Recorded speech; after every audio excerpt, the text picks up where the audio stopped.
और तू ही हमारा चेहरा के गोलोइंग लागेलू और करे नी तो के फालो हमार फॉलोइंग लागेलू।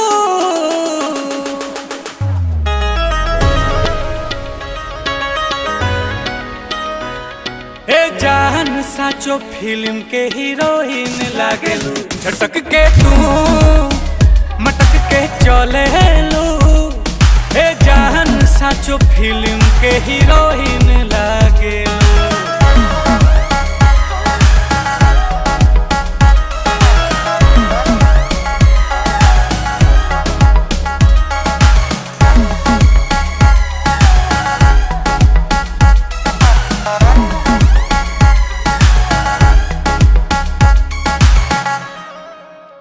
बोली तहार चीनी से भी लागेला मीठ हो, चिखले ही जदी के हो